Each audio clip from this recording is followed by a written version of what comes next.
የዓለም የቤት ውስጥ ውድድር ዛሬ በቤልግሬድ ይደረጋል። ኢትዮጵያን አትሌቶችም በተለያዩ ርቀቶች እንደሚሳተፉ የውድድሩ አዘጋጆች አሳውቀዋል። በዚህ መሰረት በ1500 ሜትር ሴቶች 3 ኢትዮጵያን አትሌቶች ይሳተፋሉ።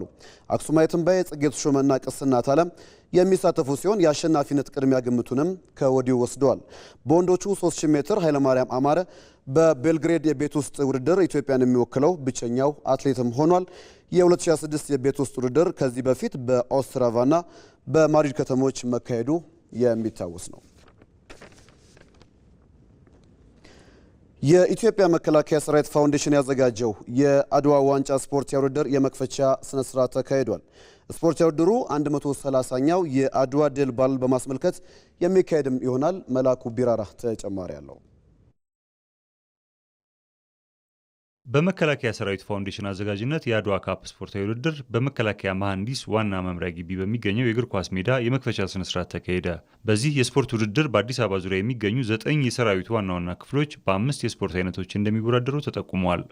ስፖርታዊ ውድድሩ የተዘጋጀው በመጪው የካቲት 23 የሚካሄደውን 130ኛ የአድዋ ድል በዓል ምክንያት በማድረግ ነው። በዚህ የአድዋ ካፕ ስፖርታዊ ውድድር መክፈቻ ስነ ስርዓት ላይ የአዲስ አበባ ከተማ አስተዳደር ወጣቶችና ስፖርት ቢሮ ምክትል ቢሮ ኃላፊ አቶ ዳዊት ትርፉ፣ የመከላከያ ጤና ዋና መምሪያ ኃላፊ ሌተናል ጄኔራል ጥጋቡ ይልማ፣ የመከላከያ ሚዲያና የኮሚኒኬሽን ማዕከል ኃላፊ ሜጀር ጄኔራል እንዳልካቸው ወልደ ኪዳን፣ የጦር ኃይሎች ኮምፕሬሄንሲቭ ስፔሻላይዝድ ሆስፒታል ኃላፊ ሜጀር ጄኔራል ዶክተር ኃይሉ እንዳሻው እና ሌሎችም ጄኔራል መኮንኖችና ጥሪ የተደረገላቸው እንግዶች ተገኝተዋል። የዕለቱ የክብር እንግዳ የመከላከያ ፋይናንስ ዘርፍ ሚኒስቴር ዴኤታ ወይዘሮ ማርታ ሉዊጂ ባደረጉት ንግግር የአድዋ ድል ለኢትዮጵያ ብቻ ሳይሆን ለአፍሪካውያን ሁሉ የነጻነት የአንድነትና የብርታት ምልክት ነው ሲሉ ገልጸውታል። ዛሬም ያንን መንፈስ በስፖርት መድረክ ላይ በመድገም እና በመዘመን የአድዋ ካፕ ስፖርት ፌስቲቫል በሚል የተዘጋጀውን ፌስቲቫል መክፈቻ ስናደርግ እጅግ ደስታ ይሰማኛል። የመከላከያ ሰራዊት ፋውንዴሽን በርካታ የሰራዊቱን ሕይወት ሊለውጡ የሚችሉ ስራዎችን እየሰራ ነው የሚገኘው። ጎን ለጎን ደግሞ እንዲህ አይነት ሰራዊቱን የሚያበረታቱ የሚያነቃቁ የሰራዊቱን አንድነትና ህብረት ሊያጎለብቱ የሚችሉ ስፖርታዊ ውድድሮችን በእንዲህ አይነት መልክ ሲያዘጋጅ ደግሞ ለሰራዊቱ ያደረገ ያለው ስራን ሙሉ ያደርገዋል። ስፖርታዊ ውድድሩ የ130ኛውን አድዋ ድል በዓል እንደ ሀገር ለማክበር ልዩ ልዩ ዝግጅቶች እየተከናወኑ ባለበት ወቅት መሆኑ ልዩ እንደሚያደርገው አስገንዝበዋል። አያይዘውም ስፖርታዊ ውድድሩ ወታደራዊ ባህልና ጨዋነትን በመጠበቅና የሰራዊቱን አንድነት ይበልጥ በሚያጠናክር አግባብ መካሄድ እንዳለበት አሳስበዋል። የመከላከያ ሰራዊት ፋውንዴሽን ዋና ስራ አስፈጻሚ ሜጀር ጄኔራል ደረጀ መገርሳ በበኩላቸው መከላከያ ሰራዊት ፋውንዴሽን በሚኒስትሮች ምክር ቤት ከተቀመጠለት ዓላማዎች መካከል በዋናነት የሰራዊቱን አባላት ኑሮ ለማሻሻል የሚረዱ ተግባራትን በማከናወኑ የሰራዊቱን ሞራል መጠበቅና ማጎልበት እንደሆነ ገልጸዋል። የመከላከያ ሰራዊት ፋውንዴሽን በሚኒስትሮች ምክር ቤት ደንብ በተቀመጠው ዓላማዎች መካከል በዋናነት የአባላቱን ኑሮ ለማሻሻል የሚረዱ ተግባራትን የሰራዊቱን ሞራል መጠበቅና ማጎልበት የሚያግዙ ልዩ ልዩ ተግባራትን የሚያከናውን ሲሆን በዚህም ውስጥ የፋውንዴሽኑ በተለይ የሰራዊቱን አባላት የመኖሪያ ቤት እጥረት ለማቃለል በተቻለ መጠን ግንባታውን ዓለም የደረሰበትን ቴክኖሎጂ በመከተል ግንባታውን እያከናወነና ለአገሪቱም ሮል ሞዴል ምሳሌ የሚሆን የግንባታ ኢንዱስትሪ ውስጥ ሚናውን እየተጫወተ ከመገኘቱም በላይ ለሰራዊቱ የመኖሪያ ቤት ችግር ለመቅረፍ በመስራትና ሞራሉን በመጠበቅ የማይተካ ሚና እየተጫወተ ነው። ሜጀር ጄኔራል ደረጃ አያይዘውም መከላከያ በሰራዊት አልባሳትና በወታደራዊ ትጥቆች አቅርቦት ረገድ ራሱን ለመቻል የያዘውን ዓላማ እውን ለማድረግም የበኩሉን ድርሻ እየተወጣ ይገኛል ብለዋል። በዕለቱ በመከላከያ ሰራዊት ፋውንዴሽንና በመከላከያ ጤና ዋና መምሪያ መካከል በተካሄደው የእግር ኳስ ጨዋታ ፋውንዴሽን ጤና ዋና መምሪያን 2-0 በሆነ ውጤት አሸንፏል። ስፖርታዊ ውድድሩ በተለያዩ የስፖርት አይነቶች እንደሚቀጥል ተገልጿል። ዘገባው የመከላከያ ሚዲያ ስራዎች መምሪያ ነው። በሲቢ የኢትዮጵያ ፕሪሚየር ሊግ የአቻ ውጤት መብዛትና የአጥቂዎች የጎል ድርቅ ለሊጉ ማራኪነት እንቅፋት ሆኗል። ይህ የታክቲክ ክፍተትና የውሳኔ አሰጣጥ ድክመት በአፋጣኝ ካልተቀረፈ ለብሔራዊ ቡድኑም ትልቅ ስጋት ይሆናል። የሊጉን አሰልችነት ለመቀየር አሰልጣኞች የማጥቃት ፍልስፍናን መከተልና የተጫዋቾችን የግል ብቃት ማሳደግ እንዳለባቸውም ይመከራል።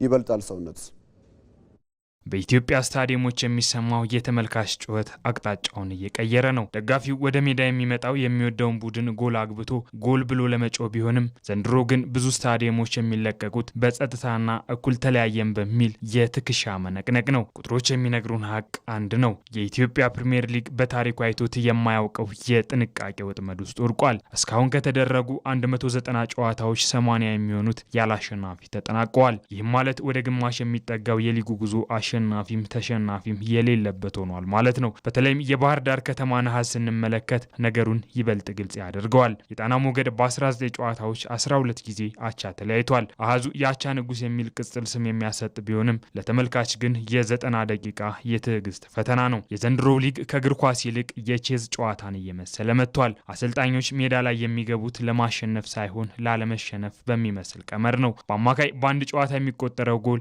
1.68 ብቻ መሆኑ ቡድኖች ከፊት መስመር ይልቅ የራሳቸውን የግብ ክልል ለማጠር ቅድሚያ እንደሚሰጡ ማሳያ ነው። እንደ እድሪሱ አብዱላሂና ሰይድ ሀብታሙ ያሉ ግብ ጠባቂዎች የብረት መዝጊያ ሆነው ሲወጡ፣ በሌላ በኩል ግን የአጥቂዎች ጥርስ አልባ መሆን ሊጉን የግብ ድርቅ እንዲመተው አድርጎታል። አቤል ያለውና አዲስ ግዳይ ብቻ 8 ጎል ላይ ደርሰው ሰንጠረዡን ሲመሩ፣ የተቀሩት 150 ተጫዋቾች ግን ጎል ለማግኘት እየተንገታገቱ ነው። ሊጉ በታሪኩ አይቶት የማያውቀው የጎል ድርቅ ውስጥ የገባው በአጋጣሚ አይደለም። ቁጥሮች እንደሚያሳዩት 152 ተጫዋቾች ጎል ቢያስቆጥሩም አብዛኞቹ ግን በአንድና በሁለት ጎል ላይ ተቸክለዋል። ይህ የሚያሳየው ሊጉ ቋሚና አስተማማኝ ጎል አግቢዎችን እየናፈቀ መሆኑን ነው። እንደ አቤል ያለውና አዲስ ግዳይ ያሉት ጥቂት ተጫዋቾች በግል ጥረታቸው የጎል ሰንጠረዡን ቢመሩም አጠቃላይ የሊጉ አጥቂዎች ግን ጥርስ አልባ ሆነው ሰንብተዋል። አጥቂዎች ከበረኛ ጋር ፊት ለፊት በሚገናኙበት ወቅት የሚታየው የመወሰን ብቃት እጅግ ዝቅተኛ ነው። ብዙዎች አጥቂዎች ኳሷን ከመረብ ጋር ከማገናኘት ይልቅ በረኛው ላይ የመምታት ወይም ግቡን የመሳት አዝማሚያ ይታይባቸዋል።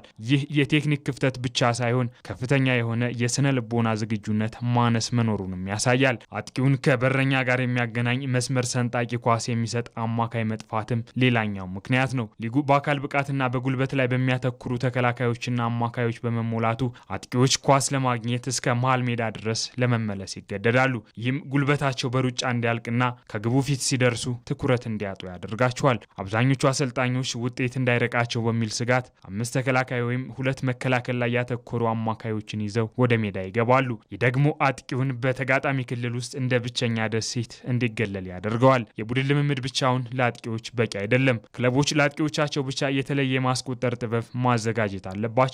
በረኛን የማለፍ የቆሙ ኳሶችን የመጠቀምና በጠበበ ቦታ ውስጥ ጎል የማየት ብቃታቸውን በቪዲዮ ትንተና የታገዘ ስልጠና ሊሰጧቸው ይገባል። አጥቂነት በራስ መተማመን ላይ የተገነባ ሙያ ነው። ጎል ያላገባ አጥቂ በደጋፊና በሚዲያ ጫና ውስጥ ሲወድቅ ይበልጥ ይደነግጣል። ክለቦች የስነ ልቦና ባለሙያዎችን በመቅጠር ተጫዋቾች በሜዳ ላይ የሚገጥማቸውን ጭንቀት እንዲቆጣጠሩ ማገዝም ይኖርባቸዋል። ሊጉን የተቀላቀሉ የሌሎች ሀገራት ግዙፍ አጥቂዎች የሚጠቀሙበትን የአካል ብቃትና ያጨዋወት መንገድ ከሀገር ውስጥ ተጫዋቾች ተሰጥኦ ጋር በማጣመር አጥቂዎች ይበልጥ ጠንካራና የማይፈሩ እንዲሆኑ መስራትም ያስፈልጋል። አጥቂዎች ካልነቁና አሰልጣኞች ካልደፈሩ ሊጉ ያቻ ውጤት እስረኛ ሆኖ ይቀጥላል። የጎል ድርቁን ለመቅረፍ ግን ከሜዳ ላይ ልምምድ ባለፈ ያስተሳሰብ ለውጥ ቀዳሚው ተግባር ሊሆን ይገባል።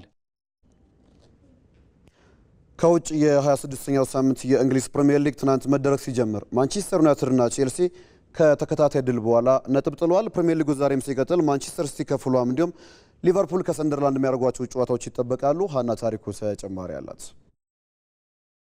የ26ኛ ሳምንት የእንግሊዝ ፕሪሚየር ሊግ መርሃ ግብር ትላንት ምሽት በተደረጉ 4 ጨዋታዎች ጅማሬውን አድርጓል። ድንቅ ግስጋሴ ላይ የሚገኘውና በ2026 በሊጉ ብቸኛው ሽንፈት ያላስተናገደው ቡድን ማንቸስተር ዩናይትድ ከሜዳ ውጭ ወደ ለንደን ስቴዲየም ተጉዞ ዌስትሃምን ገጥሞ አቻ ተለያይቶ ተመልሷል። ከአሰልጣኝ ሩበን አሞሪም ስንብት በኋላ በቀድሞ የክለቡ ተጫዋች በማይክል ካሪክ እየተመራ በፕሪሚየር ሊጉ 5 ጨዋታዎችን ያደረጉት ቀይ ሰይጣናቱ ከ4 ተከታታይ ድል በኋላ ከዌስትሃም ጋር አንዳቻ ተለያይተው ነጥብ ጥለዋል። ቶማስ ቱቼክ ባለሜዳውን ክለብ ዌስትሃምን ቀዳሚ ቢያደርግም ለማንቸስተር ዩናይትድ ተቀይሮ የገባው ቤንጃሚን ሼሽኮ በ96ኛው ደቂቃ ላይ ቀይ ሰይጣናቱን ከሽንፈት የታደገች ግብ አስቆጥረዋል። ነጥቡን አሳድጎ ለጊዜውም ቢሆን ወደ 3ኛ ደረጃ የሚያድግበትን እድል ያልተጠቀመው ማንቸስተር ዩናይትድ በትላንትናው ጨዋታ የፈረንጆቹ አዲስ ዓመት ከገባ በኋላ እየተሻሻለ በመጣው የኑኖ ስፕሪቶ ሳንቶ ክለብ ተፈትኖም አምሽቷል። ከትላንት ምሽቱ ጨዋታ በኋላ ዩናይትድ 45 ነጥብን በመያዝ 4ኛ ደረጃን ሲያስጠብቅ፣ ተጋጣሚ የነበረው ዌስትሃም በአንጻሩ በአንጻሩ በ24 ነጥብ 18ኛ ደረጃ ላይ ይገኛል። በሌላ የትላንት ምሽት ጨዋታ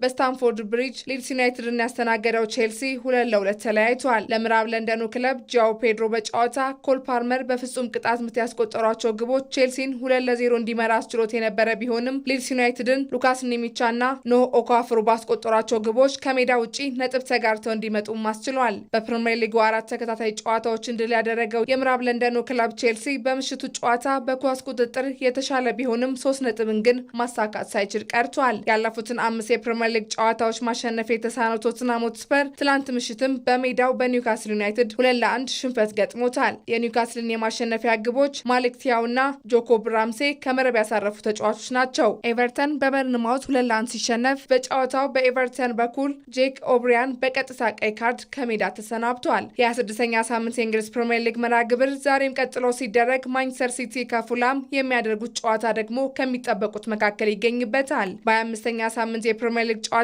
በመጨረሻ ደቂቃ ግቦች ሊቨርፑልን ያሸነፈው ማንቸስተር ሲቲ ከሊጉ መሪ አርሰናል ጋር ያለውን የነጥብ ልዩነት ወደ 3 ለማጥበብ ተጋጣሚው ፉላም በአንጻሩ ባሳለፍነው ሳምንት በማንቸስተር ዩናይትድ ከደረሰበት ሽንፈት ለማገገም ወደ ሜዳ ይገባሉ ተብሎ ይጠበቃል። ፔፕ ጋርዲዮላ ለ2 ተከታታይ ዓመታት የፕሪሚየር ሊጉን ዋንጫ ላለማጣት ሲፋለም 12ኛ ደረጃ ላይ ከተቀመጠው ፉላም ግን ከባድ ፈተና እንደማይጠብቀው ይታመናል። ምሽት 4:30 በኢታድ በሚደረገው ጨዋታ በባለሜዳው ማንቸስተር ሲቲ በኩል ማቴዮ ኮቫቲች፣ ጆን ስቶንስ፣ ጄሬሚ ዶኮ እና ሳቪኖ በጉዳት ምክንያት ከዛሬው ጨዋታ ውጭ የሆኑ ተጫዋቾች ናቸው። ተጨማሪ ዜናዎችን አካተን 7 ሰዓት ላይ በቲቪ መዝናኛ እንጠብቃችኋለን። ለዜና ኢትዮጵያ ያዝናቸው የስፖርት ጉዳዮች አብቅተዋል። በያላችሁበት መልካም ቀን ይሁንላችሁ።